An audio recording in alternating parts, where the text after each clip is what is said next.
Good day and welcome to another session of training with JPB and Associates. Today, what I wanted to talk about was lead generation, the most important part of what we do for a living, and probably where we spend the majority of our time and effort. What I've done here is put together some information from a lot of our top producers in the industry that hopefully you'll be able to get some ideas from and be able to expand your practice. Some you may be doing, some you may never have thought of. But when you think of lead generation, where does somebody start when they want to get out there and they want to prospect? And of course, lead generation, prospecting, they both go hand in hand.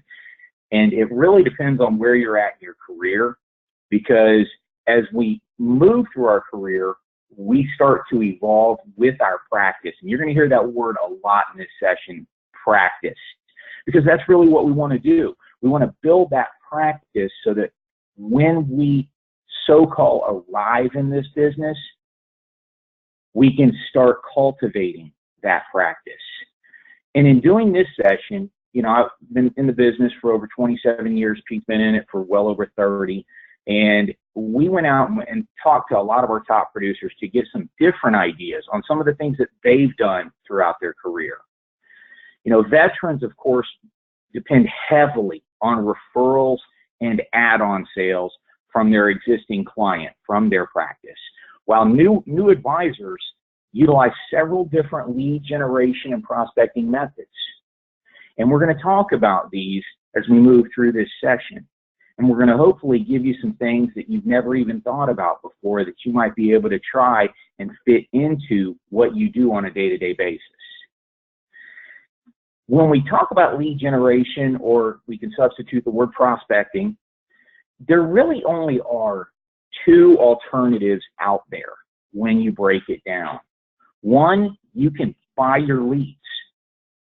You can go out there out of pocket initially and purchase different types of leads, or you can generate them yourself.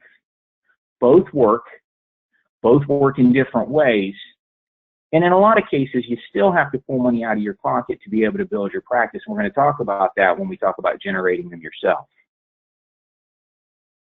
Now, again, I'm a big believer on the phrase building your practice. Because if you come in this business just to make a sale, you're probably not going to be in this business very long. I have a dear friend who made over $180,000, spent $40,000 in leads last year, and he's no longer in the business. Now, it's not because he can't sell. It's because he has to do the same thing over and over and over. No matter how much he's taught, he doesn't cultivate his practice. And we're going to talk about building it and then cultivating it. Now, with all the different ways to generate leads, you really want to kind of pick out some of the ones that we're going to talk about that are in your wheelhouse. Things that you do well and you really enjoy doing, and that's the key. This business is about making money and building a practice and helping people. But if you're not enjoying doing it, you're not going to want to do it for very long. So make sure that whatever you choose, you enjoy. It is important to have a balanced system. And when I say that, there are really two different types of prospecting, especially when you're new in the business. When I say new, I'm not just talking about your first 3 months. I'm talking about your first 5 years. In this business, you've got lead generation that will feed you for today so that you can pay your bills. And then you've got lead generation that's going to feed your practice for the long term. Now, and I put this phrase up there, food for today, because it really is. It's prospecting for today so that you can make sales to pay your bills, to stay in the business so that you can build your market for your future. And the number one way, and most of us already know this is no secret, is your natural market. Now, when we talk about your natural market, most new agents find this market intimidating. Now, In talking to some of our top producers, some told me they didn't sell anybody in their natural market, and they're still in the business 15 years later, and they're selling people now in their natural market.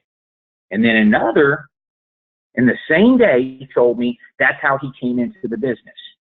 All he did was natural market and build this practice. But there are a couple things that intimidate new agents from going to their natural market and approaching them about what they do.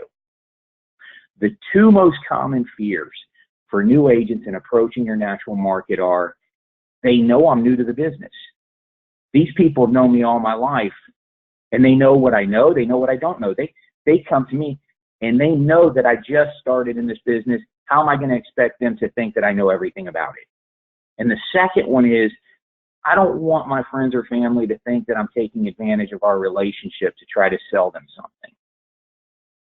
Well, what you need to do as a new advisor is you need to address these directly.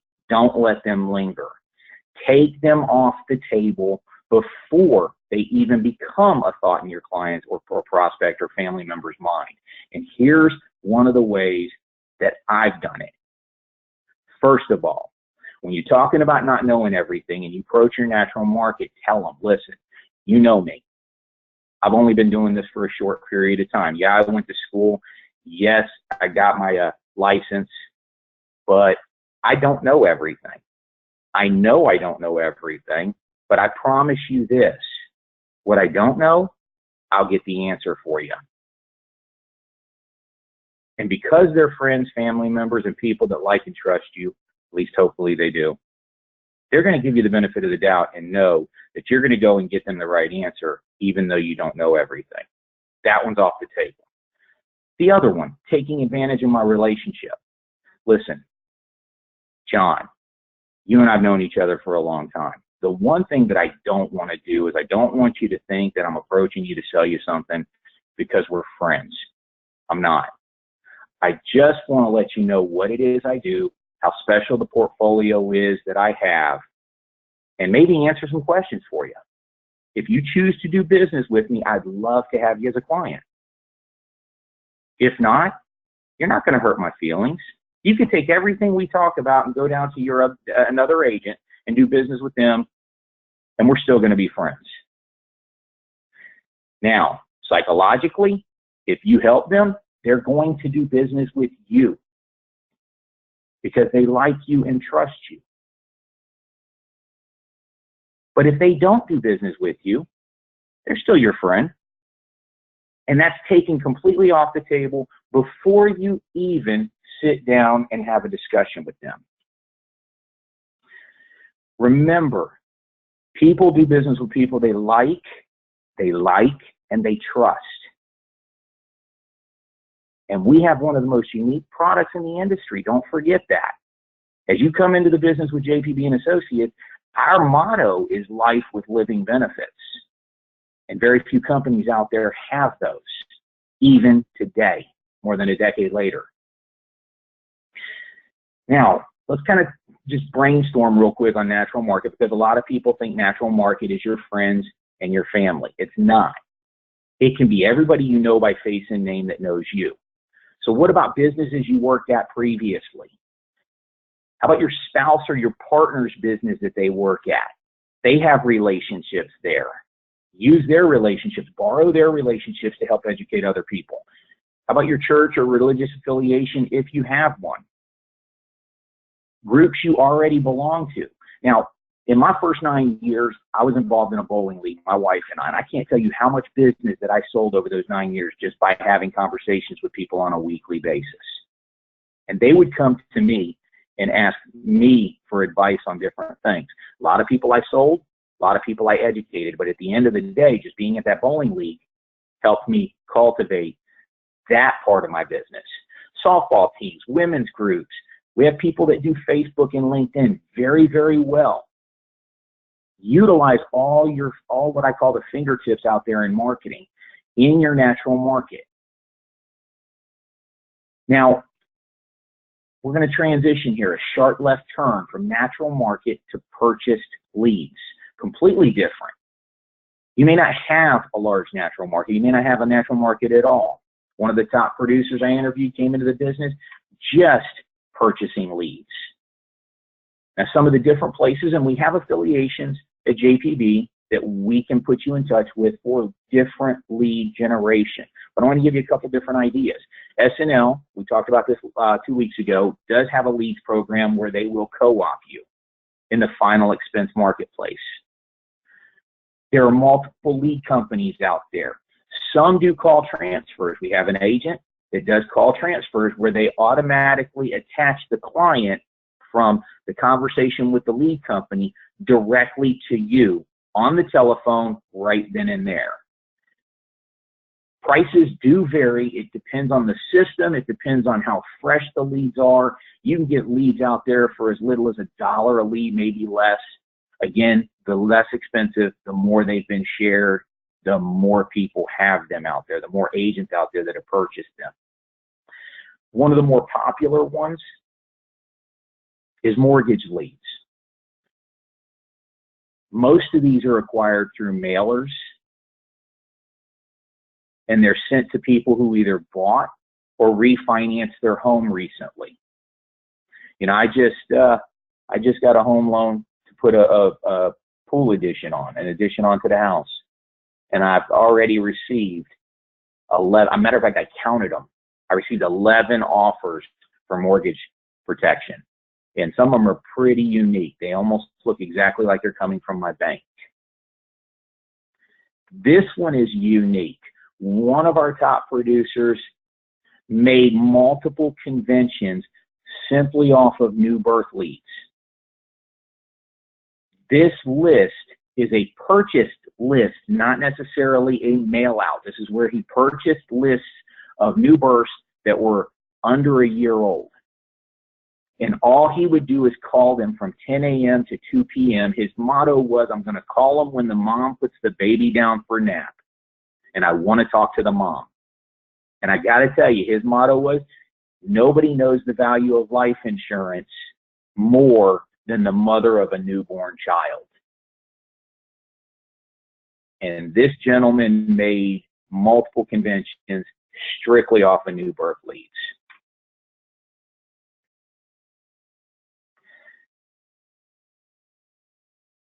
There are other things that we must do to build our practice and make it successful. In talking to a lot of our advisors, here's some of the best ideas, and these are real life situations that these advisors have used to build their practice. Events. Now, we're coming into the time of year, this session is being done in November.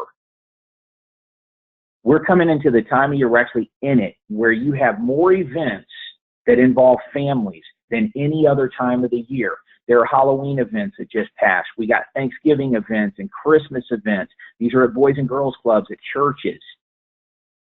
You can purchase most booths at these events for as little as $25, and in some cases you can get them for free, depending on what type of an event it is. Now, when we do events, this is key. You are generally not at the event to sell. You are there to gather names, numbers, and emails. Now, when you're gathering these, you can get them in a lot of different ways. Talking to one of our top producers, and you're going to hear that multiple times throughout this session, she started and built for her practice on using what they refer to as a money jar. They'd go to an event, they'd have a money jar out on the table, they'd have bills in this money jar, and everybody would come up and guess how much is in the jar. To do a guess, they had to fill out a piece of paper with, guess what, their name, their phone number, their email address. The person closest to or dead on the number would get the money jar. Now, there are other ways. We've done raffles, giveaways. And one of the most unique things that I personally did was a balloon pop at a church. This created so much fun and so much interest where we just set up a cork board. We bought 6 $25 gift cards.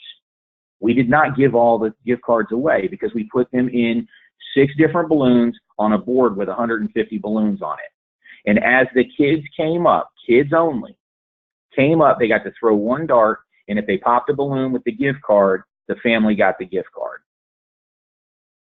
It was a lot of fun. It was enjoyable. It created a lot of conversation, and that's really what you're there to do at the event, is to get people engaged.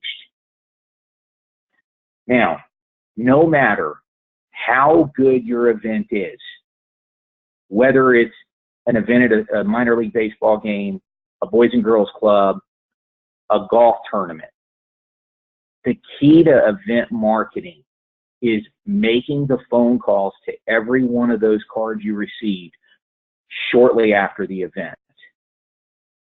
If you do not do that, and you do not do it multiple times, you just wasted your time and your money sitting at that event. And when you call them, you can let them know that unfortunately, if it was a raffle, unfortunately you did not win the raffle, but I'd like to offer my services if you're interested in a free insurance evaluation or review to see if we can save you some money on your current insurance portfolio.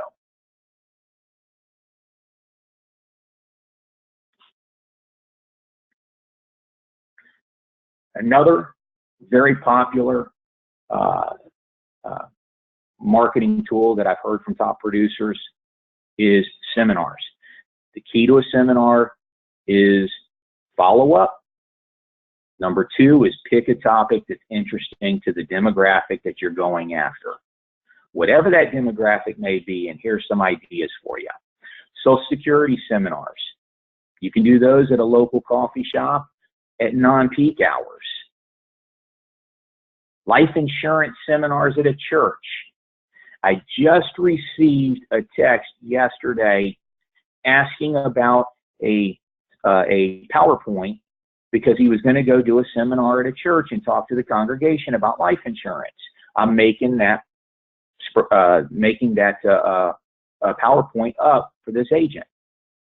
And let me tell you this. And this I've done probably 12 or 13 church seminars over my career. Nobody wants their congregation insured more than the pastor of that church, because they are getting asked for financial help all the time from families that have to bury a loved one that were not prepared for that to happen. These pastors want their congregation insured.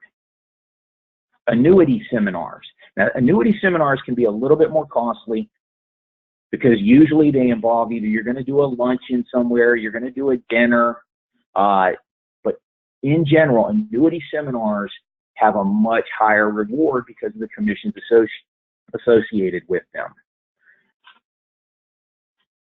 Combination seminars. This one has been very popular in the past.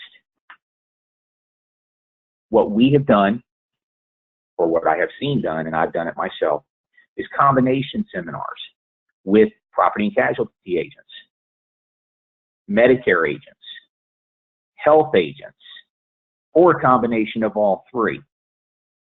We went into mobile home parks with a property and casualty agent and talked about wind mitigation, about hurricane deductibles. And then we piggybacked on that with our retirement planning through life insurance. We went into 55 and up communities with Medicare agents, let them do their thing on Medicare, and then piggyback on that with final expense and moving their money to a better rate of interest out of their CDs. When it comes to seminars, you might think, okay, I just don't have the money to be putting out there for seminars. Let me tell you, it's more effort than money. It's more about telephone calling, putting the butts in the seats, finding the places where you can get them in the seats easily, because most seminars are logistically done or geographically done. And what I mean by that is, Most people that come to a seminar are within a 5-mile radius of where that seminar is going to be held. Mobile home parks, 55 and up communities, places of business like restaurants and coffee shops. These all have dedicated spaces, and usually it's only a minimum purchase that's required if you're using those. And coffee shops during non-peak hours love to have you, because the people are going to purchase coffee, going to purchase a Danish. We've already talked about churches. And some of these can be done, like I said, for free. Because if you get the right church, the right pastor, they're going to want you to come in there and have that conversation. This is kind of the creative, out-of-the-box thinking. But I once did a seminar in a client's home for 7 people. One of my client and 6 of their friends that were being laid off from a local company. And I asked her what they were doing with their 401k. She didn't know. I said, gather some of your friends. I'll do a presentation for you and show you where you can put the money. Out of those 7, I rolled 6 of them. One of them was younger and wanted to stay in the market. You got so many opportunities to do so many different seminars, and it doesn't necessarily have to be that big 100-person seminar. It could be those 6 people in a house. Networking. Most people think, and I'm going to talk about what they refer to networking as, but you're going to see that networking kind of blends itself to your natural market. But when you mention networking, people think of your BNI, Business Networking Incorporated, free networking, revenue generating activities, or groups of other professionals that meet regularly. But when you network, the key here is understand it is a long-term investment. You don't go to a networking group just to sell policies immediately. You may do so. You might just sell a couple contracts to the people that are there. But your goal should be to develop long-term business and referral relationships. When you go there, and when I go there, I'm looking for, if I go to a networking group, my goal, and this is just me, I'm looking for a minimum of 2 people out of that networking group that I like and think that I might want to do business with. If I get 4 or 5, that's great, but I'm looking for a minimum of 2 that I think I would want to do business with. Because remember, if you enter into a referral type relationship with somebody, you are borrowing their credibility and trust. So you got to be very careful when it comes to working with people, because they're thinking the same thing about you. Are you going to be somebody that's going to take care of my clients? Now,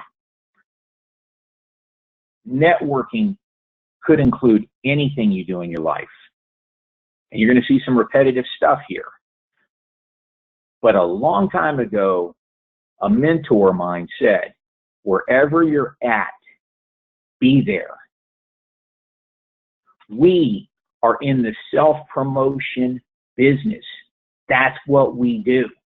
So when you're at that bowling league, when you're at church, when you're at your HOA meeting, and I'm not talking about going to church to do business. I'm talking about just being there and having both of your ears wide open and listening, engaging people in conversation. I even put Spanga on here because, interestingly enough, my family started doing that, and I didn't realize how many people are doing that nowadays, and a lot of them afterwards sit and chit-chat.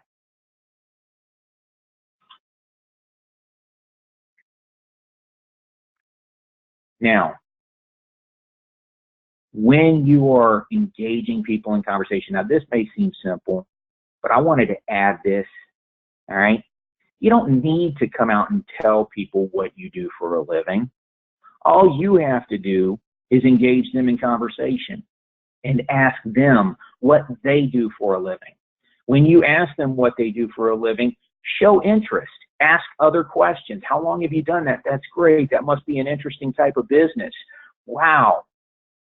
Because eventually, after you get done exhausting your questions and they get done telling you everything about why they love or hate what they do, they're going to turn around and psychologically, they're going to just automatically say, so what do you do for a living? The easiest way to get somebody to ask you what you do for a living. Now, I said this, where I'm looking for 2 people minimum in a networking arena, whatever it is, whether it's cocktails after hours, whether it's a networking group, whatever it is, my bowling league, I'm looking for centers of influence. Centers of influence are people that know a lot of other people and are well respected. Remember, if you enter a business referral relationship with somebody, you are borrowing their trust. You are borrowing their respect when you're dealing with their clients. They can help you by leading you to prospects. And one thing I'd like everybody to do that wants to build a bigger practice is make this list up that I'm about to give you. And what I want you to do is, as you are out there in the marketplace, I want you to start putting names on this list to start building a business relationship with. Property and casualty agents. They're one of the easiest because they're already licensed to do life and annuity. Property and casualty agents barely touch life insurance and annuities. You want to go with the independent agent, not the State Farm, not the Allstate, because those generally have requirements where they have to sell their own products and they sell in-house. But that individual property and casualty agent that's been doing business is probably putting prospects in the drawer for life insurance or annuities and either forgetting about them or not calling them. Because selling property and casualty and selling life and annuities are 2 completely different sales. One is price driven, one is value driven, and it's very hard to intertwine your conversation from being a price driven sale for boat insurance to being a value driven sale for retirement planning. And they're easiest because you can appoint them and split commissions with them, because that property and casualty agent not only wants to know that you're going to take care of their clients, that you're not going to make them mad, but they also want to know the WIFM, what's in it for me. And if you can provide compensation to them without them having to lift much of a finger and give you referrals, they'll do it. CPAs. The best ones own their own practice, because the problem with firms is they have regulations. They can't really give you client information because of HIPAA rules, because of internal rules within that practice. But an independent CPA owns their business. They own their practice. They can do what they want if they choose to.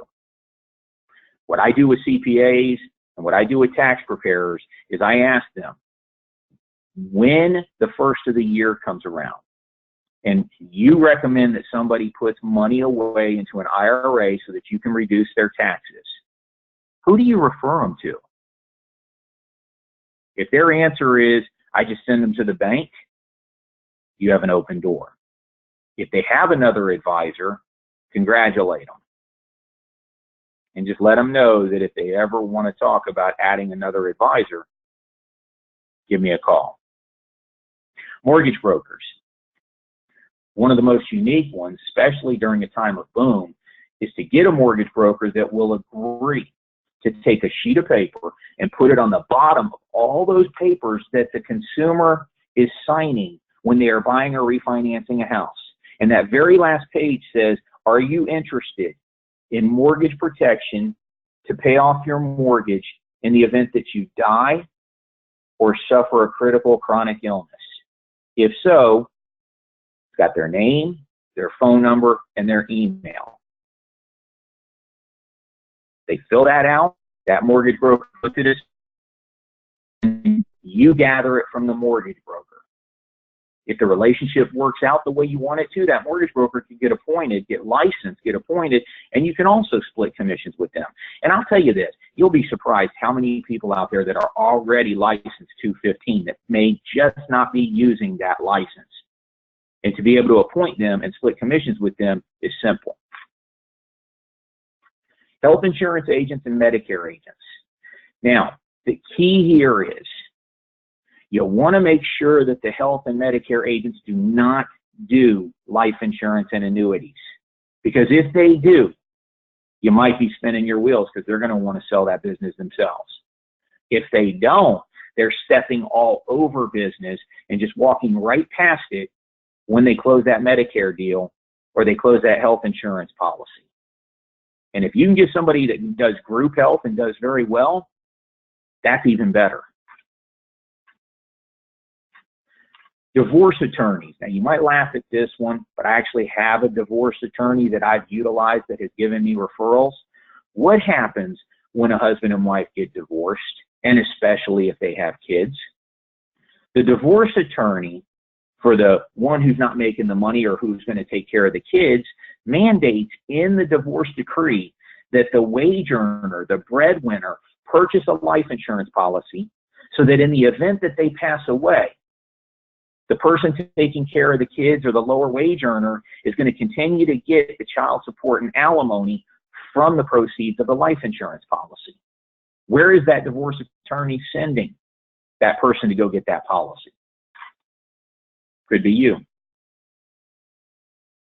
Estate or trust attorneys. One of the largest cases that we've issued out of my office was $162,000 a year. It was an estate case where we needed an ILIT drawn up. We did not want to go to just any attorney, because when you're dealing with large cases, and remember this, veterans, newbies, doesn't matter. If you're dealing with a large case, you must have your fingers wrapped around everybody involved in that case, because any one of them can try to steal it from you. When you're dealing with a $162,000 case, and that's annual premium, you're talking about well over $100,000 up to $200,000 in total commissions, depending on the policy. So if you know the attorney, you know the accountant, and you bring in the whole family involved, you got them taken care of. And in this case, an estate or trust attorney is essential, and that's what we had. One of my clients, we brought into the equation to do the ILIT, take care of everything with the legal. He also drew up a trust. But these estate and trust attorneys do have situations where they have their clients go out and get life insurance policies so that they can pay the estate taxes or take care of all the transition of assets, even if they're not going to get charged estate taxes, transition assets and give them liquidity because maybe they're heavily invested in real estate and their assets aren't very liquid. Financial advisors. If you are not already a financial advisor, of course. But again, choose wisely when it comes to financial advisors and make sure that they don't have another affiliation that they're referring business out to. You want to be exclusive. And being exclusive goes both ways. You don't want to have two financial advisors. If you have a great relationship, they're referring you business, you're referring them business, make it monogamous. Because if they find out you're referring business to another financial advisor, that relationship will go away in a heartbeat. Just like if you found out they were referring business to another life insurance agent. We already know this, but pastors are unbelievable sources for centers of influence. HOA presidents. They know people. They deal with everybody in that HOA, HR representatives. Find yourself an HR representative of a company. I don't care if it's a 10-person company or a 1,000-person company, and that's the person you can make your friend and go to lunch with, because eventually you're going to have an opportunity to get in there and do not only their worksite benefits, but also a lot of the other outside spinoff business. And who is the first person to make a decision on benefits? It's the HR person that decides, okay, we like this product, we like this product, we like this product. Now let's take it to the board. If there is a board, you got the HR person on your side, you might just get that case. Managers of a mobile home park. Mobile home parks are being solicited, and I know this for a fact because I've done it for years. They're being solicited all the time to do seminars during their monthly or quarterly meetings. If you can befriend a manager of a very nice mobile home park, and there are a ton of them around here that are even on water that are beautiful mobile home parks, that could be a gold mine. And one of our top producers did nothing but door knock mobile homes for annuities. And for years has made 6 figures just doing that. Now, once your list is made,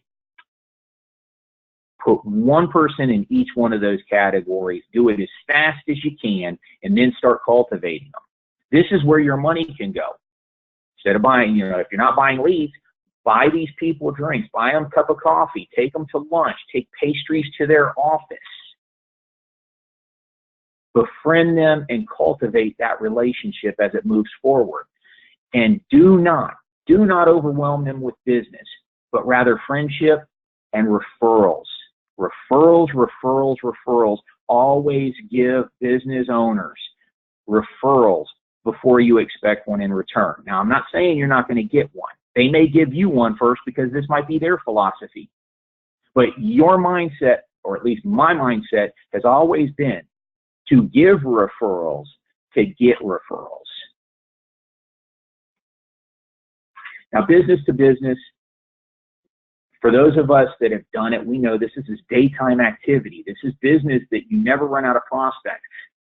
One of the nice parts about business to business is you don't necessarily have to worry about that do not call. If they have a business card, you can call them. You can look them up in the phone book. You can go in.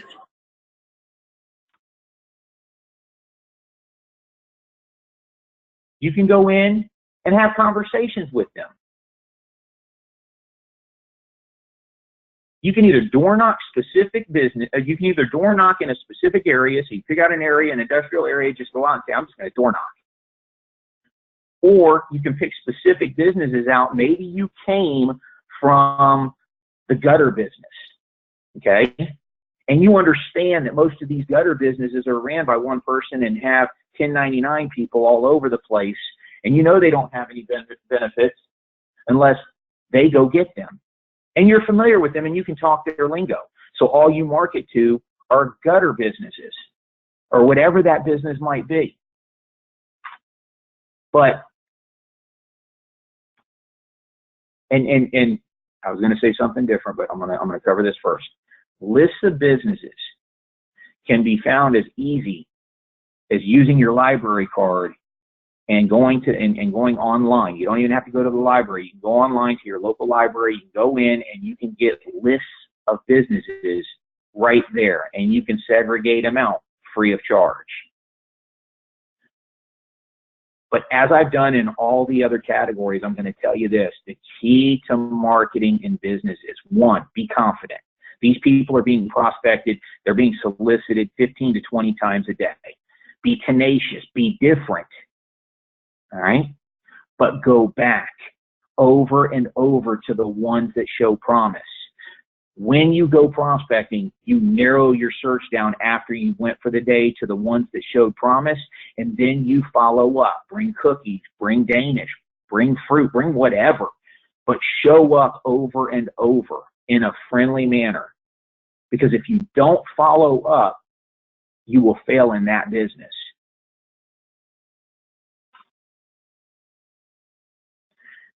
Here are some, we're going to run through some really different types of marketing yourself and prospecting, and give you some pointers on each one of them.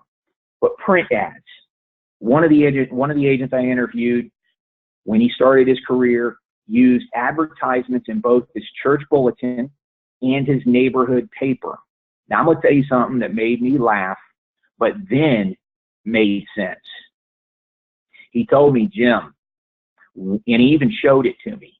He said, in my church bulletin, I have a little ad. Now, he said, you know what? I do life insurance and annuities. Okay, my specialty is life insurance. He said, how many people look at an ad and say, oh, you know what? I need life insurance. Some do, all right? But he wanted to make himself different.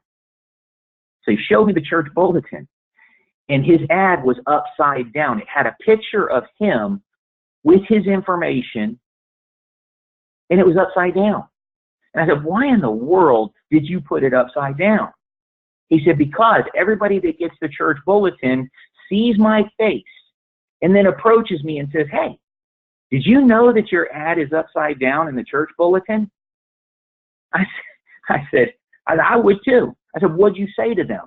He said, well, I just wanted everybody to know that I'm different.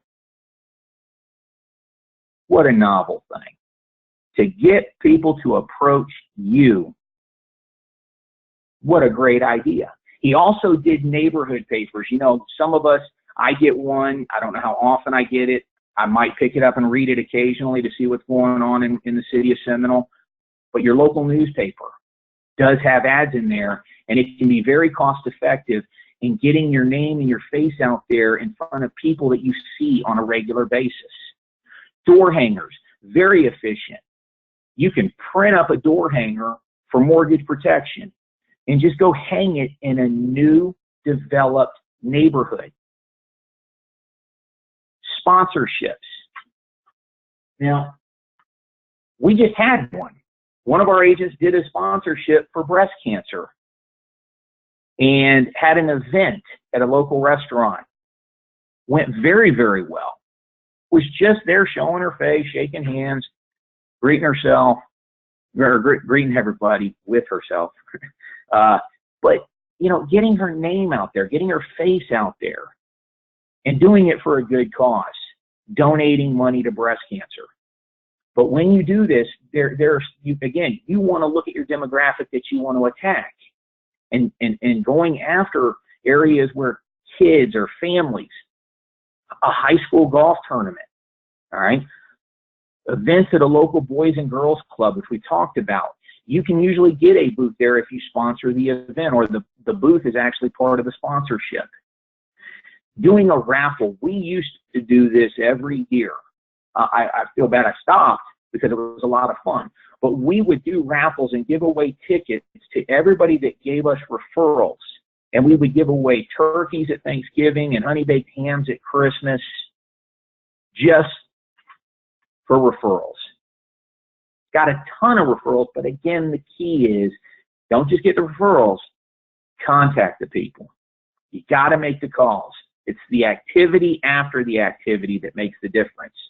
Email marketing.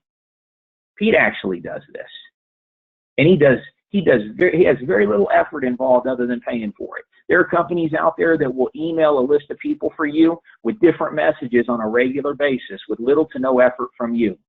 Just a message to touch the people. Now, we're going to talk about, you know, referrals, making yourself referable. There's one thing to just go out and ask for referrals. There's another thing to be referable where people want to give you these referrals. And every single top producer that I talked to said that they are still in the business because of their current clients, the practice that they are building and have built. When a prospect, I heard this on many occasions with these conversations, when a prospect becomes a client, each top producer makes it a point to stay in touch with them throughout the year.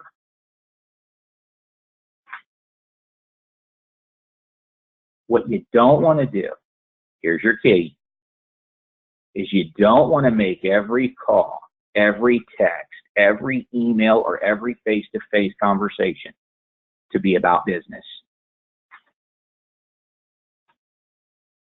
If you do, you're going to make yourself less referable or less fun, because people want to deal with people they like and they trust.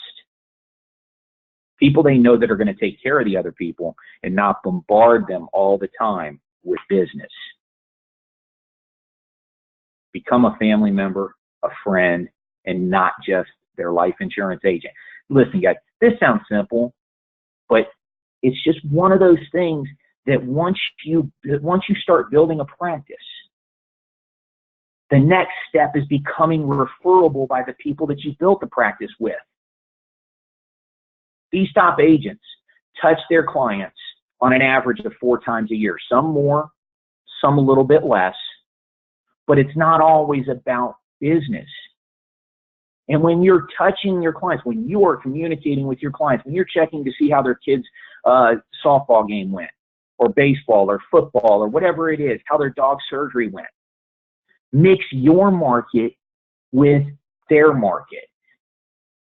This means if a client says to you, yeah, I got to get a new roof, I got to start shopping for one, and you have another client that's a roofer that you trust, like, and know does a great job, refer that roofer to your client. But this is the most important part. Then call the roofer and let the roofer know that you referred them.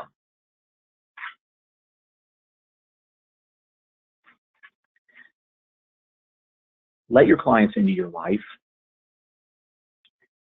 You can have personal relationships and you can have business relationships.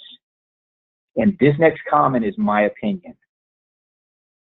You can have personal relationships that are not business relationships. But in my practice, I never have a business relationship that is not also a personal relationship. Let them in your life. If you have kids or grandkids, share the joy. Let them know you're human, that you are not just the agent that sold them that policy. These principles are what the top producers live by. And it doesn't matter whether you have 10 clients or 1,400 clients. Cultivate them. Live by those principles, and you'll be successful throughout the rest of your career.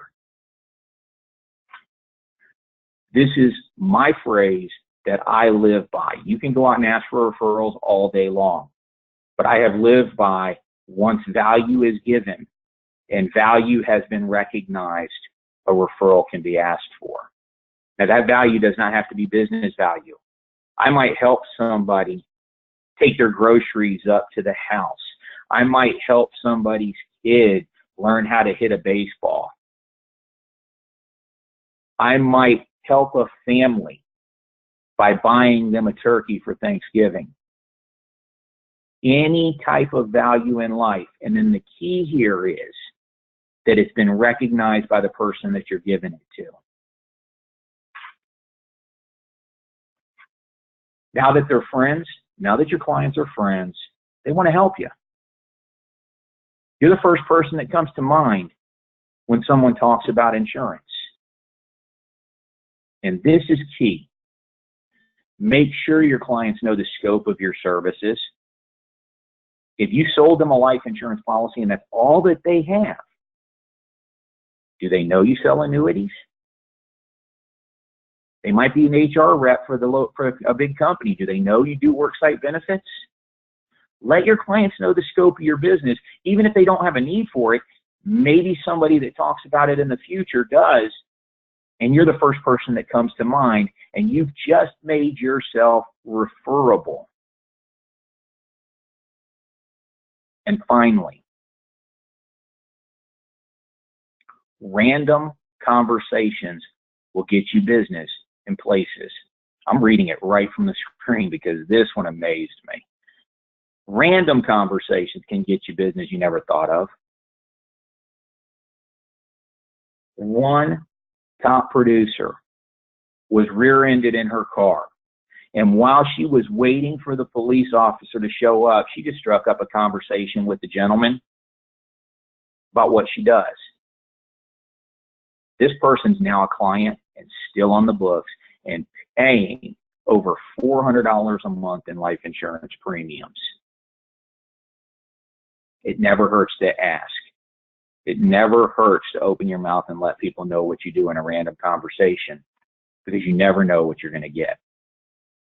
I truly hope that this session has given you guys some ideas, something you may not have done that you would like to put into your portfolio. The only recommendation I'll make is don't do them all. Obviously, don't let the entire scope of what you can do overload what you should do. But there are so many different ways, from leads to self-generated leads, that you can build your practice. Thank you very much to everybody. I do appreciate it.